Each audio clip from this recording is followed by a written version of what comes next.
Buenas tardes, me logran escuchar.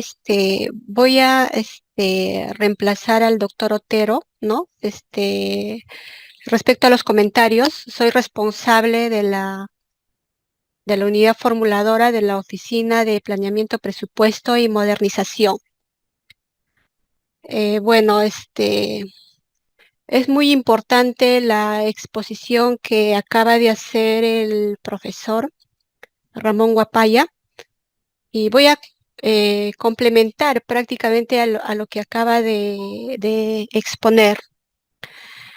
Bueno, el uso de los inmuebles estatales para la inversión impacta de manera positiva en el desarrollo económico y social de un país, al generar e impulsar las actividades productivas y económicas, sociales y personales. Los principales beneficios de invertir en infraestructura es que genera mayor disponibilidad y cobertura de los servicios públicos, es el pilar del desarrollo social y el crecimiento económico del país. Dinamiza la economía, disminuye los costos de producción e incremento del Producto Bruto Interno, facilita la generación de empleo directo e indirecto y promueve la integración con otros mercados económicos del mundo. Es importante resaltar el marco legal, ¿no? Prácticamente de la importancia del saneamiento de predios, ¿no? Y estos están reguladas en las normas del Sistema Nacional de Programación Multianual y Gestión de Inversiones y la Ley de Contrataciones del Estado. Es así que en el numeral 24, 9 del artículo 34 de la Directiva General del Sistema Nacional de Programación Multianual de Inversiones, dispone lo siguiente, ¿no?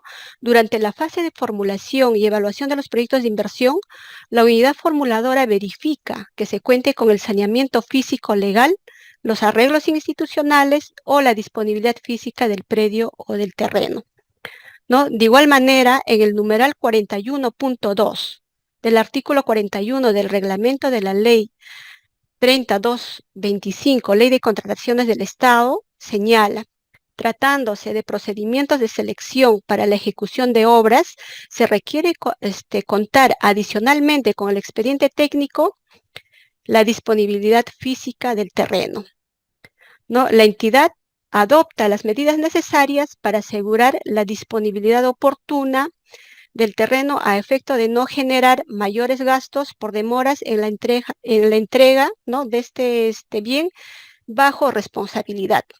Igualmente, ¿no? En el numeral B del numeral 176.1 del artículo 176 del texto único ordenado de la ley 3225 de la Ley de Contrataciones del Estado, señala como una de las condiciones para el inicio del plazo de ejecución que la entidad haya hecho entrega del terreno. Ya entonces,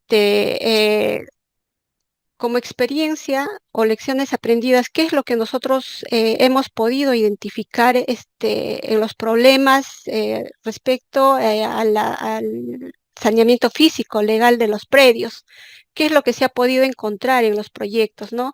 La diferencia de medidas del terreno, la falta de disponibilidad de servicios básicos y la habilitación urbana, los parámetros urbanos incompatibles con el uso que se le va a dar al proyecto, ¿no? La tenencia legal con cargas, por ejemplo, la donación condicionada a un plazo, ¿no? Corto, ¿no? Que no está acorde al plazo que va a demorar la ejecución de un proyecto y condicionada también a otros usos, aparte del uso del servicio registral. ¿Qué consecuencias ha conllevado estos problemas, ¿no? En los proyectos? La demora en la formulación de los proyectos, ¿no? En la demora de los estudios para poder lograr la declaratoria de la viabilidad, modificación y demora en la elaboración de los expedientes técnicos, restricciones del uso del terreno por ausencia de servicios básicos, reversión de los terrenos por incumplimiento de los plazos de donación establecidos. Ahora, de la cartera de proyectos de SUNARP, el 31% presenta problemas de saneamiento. ¿no? Y estos proyectos tienen un costo de inversión aproximado de 49.6 millones de soles, ¿no? Y de estos proyectos con problemas de saneamiento, el 20% se encuentra en ejecución, el 40% se encuentra en elaboración de expediente técnico y el resto se encuentra en formulación y evaluación.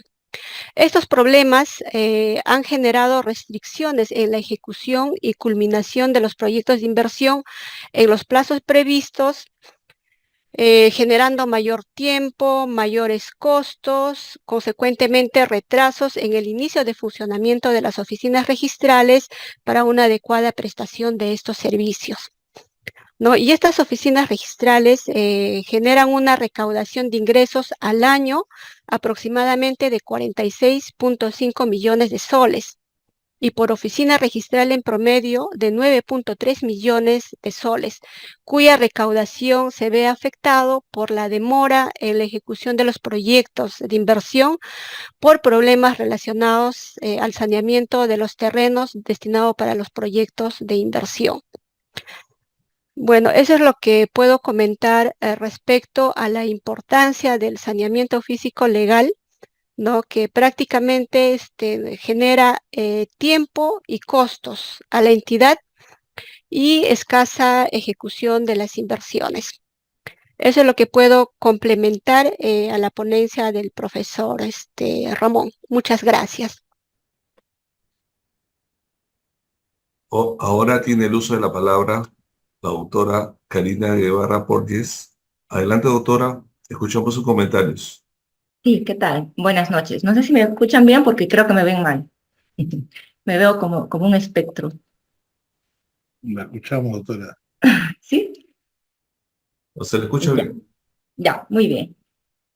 Bueno, en primer lugar, agradecer a la superintendencia por la invitación. Agradecer también la exposición, brillante exposición del doctor Ramón Guapaya y de la licenciada Delia, que establecen un marco normativo de cómo es el saneamiento de predios y cómo vinculados a la inversión, ¿no? Y en realidad es menudo tema el que me ha tocado comentar, difícil tarea de comentarle al doctor Ramón Guapaya, pero voy a hacer lo posible para estar a la altura de su exposición. El doctor comenzaba diciendo que es importante ver cómo la labor que tiene el Estado para sanear sus predios.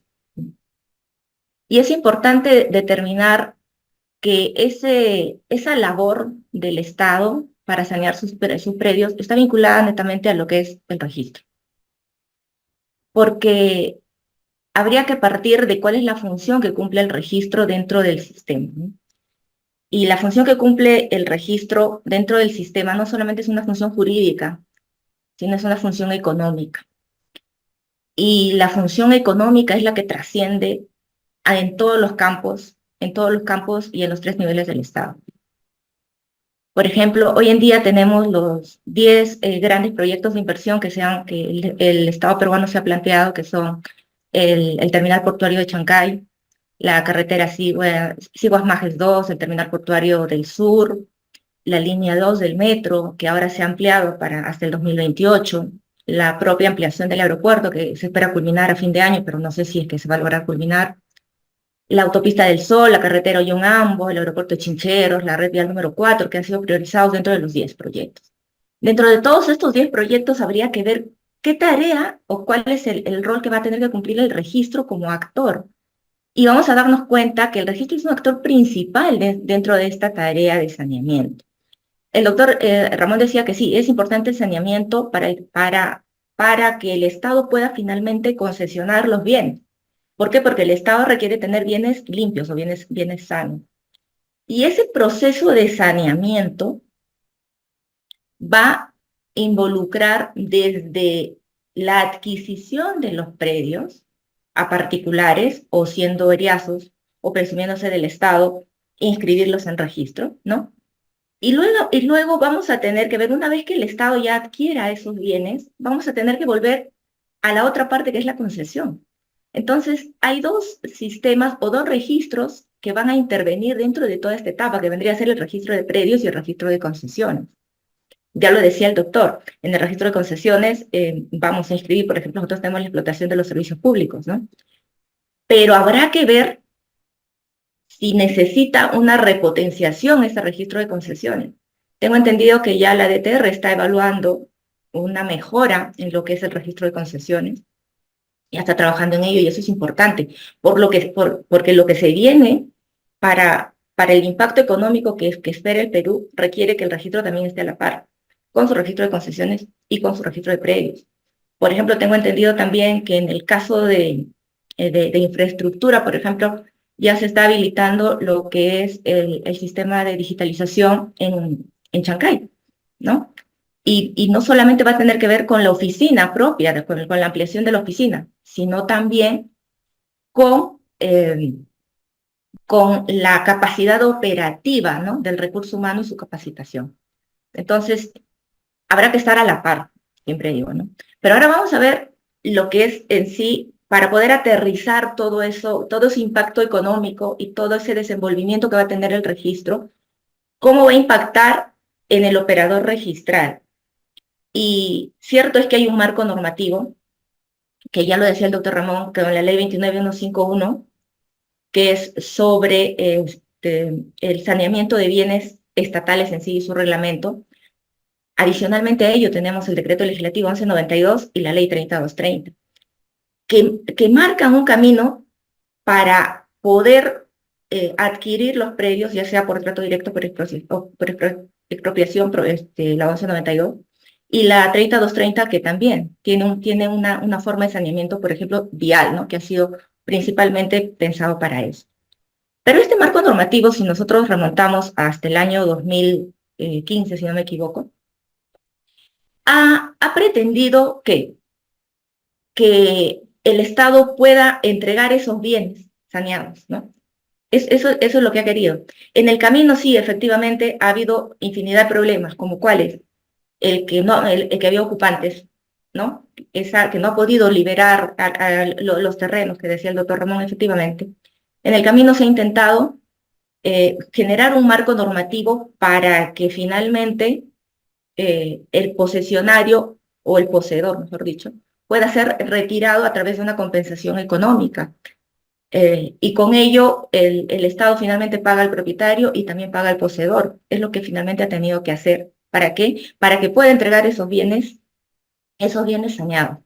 Otro punto que ha tenido que realizar es el tema propio de la liberación de interferencias.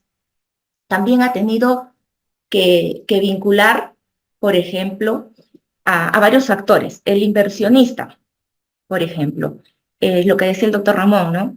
Podemos trasladar ese riesgo. Está claro que en expropiación es imposible porque el Estado es el que tiene que expropiar. Ha dado una salida en el caso del trato directo, que le ha encargado al inversionista para que pueda hacer el trato directo y también pueda liberar esas transferencias con cargo a que el Estado finalmente le reembolse. Pero acá ahora yo quiero hablar sobre el tema de cómo estas normas han ido restringiendo esa calificación y finalmente ha sido un impacto para nosotros con una calificación limitada. Pero esta calificación o este marco de calificación que podamos tener no quiere decir que el registro se convierta en un mero registro administrativo, porque el parámetro de seguridad jurídica que busca el Estado o que busca el inversionista extranjero o privado con la inscripción registral busca un parámetro, claro, sí, de proinscripción, pero también un parámetro de legalidad, ¿no?, que se rijan por el principio de legalidad. Y obviamente también dentro de un margen de razonabilidad, ¿no?, y que el Estado no haga un ejercicio abusivo de las facultades que tiene para poder regular o para poder inscribir, en este caso, estos bienes a favor del Estado. Dentro de todo este marco que es importante rescatar, nosotros como registros tenemos la Directiva 09 del 2015. Como ustedes ven, esta directiva va a cumplir 10 años, porque tuvo el registro con la adopción de la 1192 inmediatamente salir adelante con un criterio de calificación, ¿no? Un criterio de calificación para que pueda agilizar y viabilizar esos trámites que el Estado requiere y requería en su momento para entregar esos bienes al inversionista. Hoy esa directiva ha quedado un poco desfasada y que requiere una actualización, sí, porque no se olviden que inicié mis comentarios diciéndole que se nos vienen grandes proyectos y tenemos que estar a la altura de los grandes proyectos para la activación económica que se requiere. Por ejemplo, deberíamos ya regular todos los tipos de anotaciones preventivas que se contemplan, tanto del proyecto como del trato directo y demás. Armonizar que el cómputo del plazo de la anotación preventiva se va a contar desde la inscripción y no desde la anotación, que ya lo ha dicho el tribunal en algún momento. El bloqueo, por ejemplo, es de 2 años, dice la norma. Cuando se dio, me pareció excesivo, porque el bloqueo regular es de 60 días hábiles. Pero hoy que veo, en la línea del caso de la línea 2 del metro, se pensaba entregarle el 2020. En el 2020 dijeron que era en el 2024. Hoy que revisé para poder hacer mis comentarios, se ha trasladado hasta el 2028. Entonces ya no le va a resultar hábil, o perdón, útil ese bloqueo que era de 2 años, ¿no? O sea, no sé si es que en algún momento nos tendremos que replantear, no solamente como registro, sino como ente regulador, que vendría a ser el Estado propiamente dicho cuando ha dado el decreto legislativo 1192. También es importante ver, y lo decía también el doctor Ramón, que como parte de esta entrega de bienes es entregar bienes limpios, saneados, pero también sin cargas y gravámenes. Me inquieta mucho que en el caso de expropiación, por ejemplo, no se levantan las cargas sobre patrimonio cultural de la nación o área natural protegida, pero en el caso de trato directo sí. Hasta el día de hoy no entiendo por qué sí levantamos uno y por qué el otro no. Yo creo que en todo caso o levantamos ambas o no las levantamos, que es también para ponernos a reflexionar. También me parece importante el caso de cuando hay trato directo o expropiación de bienes comunes o de predios o bienes sujetos al régimen de propiedad exclusiva y propiedad común, hoy propiedad horizontal, no se requiere la modificación de los reglamentos, ¿no? La previa inscripción de la modificación del reglamento. ¿Por qué? Porque se requiere que el Estado inmediatamente tome posesión y tome titularidad de esa parte expropiada, por así decirlo. Pero también hay que ponernos a pensar que por sanear los bienes del Estado, de repente estamos dejando insanos a los bienes de los privados. Creo yo que habría que armonizar ello, y si ya el Estado está asumiendo una competencia de expropiación y retirando esos bienes, y ya él mismo está activando esas sesiones con la Junta de Propietarios, que en ese mismo momento se modifique el reglamento interno también, para no dejar la partida maltrecha, por utilizar un término más coloquial. Otro tema que también me parece muy importante abordar, y que también la jurisprudencia ya lo ha estado abordando, es el tema de los predios en copropiedad. La norma se ha puesto a pensar, cuando ha regulado, ha hecho un supuesto ideal, ¿no? Que la propiedad es de uno o que todos quieren transferir, o al final a todos se les expropia, por ejemplo, una parte del bien. Y en ese escenario no hay problema, porque yo presento el plano de la parte que voy a expropiar o de la parte que voy a desmembrar y el remanente y no pasa nada. Pero ¿qué pasa cuando son propiedades extensas con varios copropietarios? El problema que ha tenido, por ejemplo, cuando han querido hacer la liberación para el aeropuerto, es que había propiedades o edificaciones construidas sobre determinadas parcelas o determinada parte física del predio. Efectivamente, el que va a hacer el sujeto activo, ¿no? El que va a hacer la inspección en campo determina que la fábrica está sobre una parte física y finalmente a él es al que le va a afectar, pero pagaba la edificación más no el terreno, porque el terreno hay un condominio sobre el terreno, entonces desvaloriza, ¿no? E incluso cuando nosotros no calificamos el tracto, eso es verdad, pero hay que ir un poco más allá. ¿Qué pasa si bien al registro le presenta el anexo 5 y con nosotros ya todo está saneado? Porque al final de cuentas es el sujeto activo el que está haciendo su procedimiento. Pero ¿cómo queda después la titularidad en esa partida? Yo creo que aquí lo que hace el sujeto activo es hacer una partición ficta, donde quita la titularidad a uno, y que es importante restablecer el régimen jurídico de la partida remanente, ¿no? ¿Qué estamos haciendo en realidad? ¿Le estamos dejando como titular del remanente o lo estamos retirando? ¿Cómo estamos operando en sí en el registro? Y es importante ponernos a pensar y que también el legislador se ponga a reflexionar un poquito en cómo estamos dejando nuestras partidas luego de esta liberación de transferencia, ¿no? Y que no se entienda en ningún escenario que yo estoy en contra de la liberación o del saneamiento, sino más bien yo estoy a favor de un saneamiento progresivo, de un saneamiento integral, y que las normas tienen que ir a la par, ¿sí?, con sanear bienes privados y también bienes públicos. Ya a nivel jurisprudencial, por ejemplo, algo que siempre era materia de observación era el efecto cancelatorio en los cheques de gerencia para el trato directo. El tribunal, después de ardua jurisprudencia, sacó un precedente en el que dice basta la suscripción del formulario. Precedente necesario, precedente importantísimo, porque con ello nos hemos ahorrado muchas observaciones y muchos títulos que se han ido a la tacha por este defecto, ¿no?, que consideraba el registrador en su momento. Es importante también hablar sobre la prevalencia catastral, que es lo que traen estas normas de saneamiento, y que ha sido importante, sí, porque son normas que ha dado, que permiten que el ente generador de catastro, como nuestra base gráfica no está actualizada, y nosotros no hacemos trabajo en campo, el ente generador de catastro hace un levantamiento topográfico y finalmente tiene prevalencia catastral, que es importante, ya lo hemos dicho, sí, por la deficiencia que tiene el registro, pero me parece que hay una regulación dispersa de la prevalencia.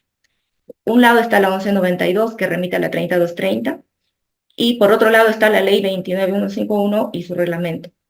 Pero ¿cuál es la diferencia más importante que he encontrado? Es que la Ley General de Bienes Estatales habla de una prevalencia sin afectación de derechos inscritos, ¿no? O sea, yo puedo hacer mi levantamiento, pero sin afectar mis derechos inscritos. Pero la ley 3230 habla de una prevalencia, pero incluye un término de tolerancia catastral, junto con lo que dispone la ley 31303, ¿no?, en el que dispone que va a prevalecer el levantamiento topográfico del ente generador de catastro, pero dentro de un rango de tolerancia. Yo creo que es importante definir, ¿va a ser siempre tolerancia o va a ser siempre afectación de derechos inscritos? Y si van a ser ambos, ok, pero que se debe otorgar un marco regulatorio de prevalencia, me parece importante, de cara a ese saneamiento que hablaba el doctor Ramón, y que hoy en día necesitamos ponernos más las pilas para que se pueda sanear. Y por último, ya para no abordar más del tiempo que me han dado, sobre el certificado de búsqueda catastral que también exponía el doctor Ramón. Ese certificado de búsqueda catastral nos acompaña desde el inicio, desde que el Estado quiere o tiene la mera intención de sanear hasta que finalmente saneó, ¿no? ¿Por qué? Porque el certificado va a ser útil para la anotación preventiva y después dentro del procedimiento. Como había discrepancia entre el certificado y el informe técnico dentro del procedimiento de inscripción catastral, estas normas de saneamiento de bienes hicieron que va a vincular el certificado de búsqueda catastral, va a vincularte al informe técnico que tú emitas dentro del procedimiento registral, que me parece fantástico, que me parece lo mejor que ha podido hacer. ¿Por qué? Porque era importante decirle a Catastro que tú no puedes generar un certificado con una información A y después generar un certificado con una información dispar. Es importante para lograr ese saneamiento.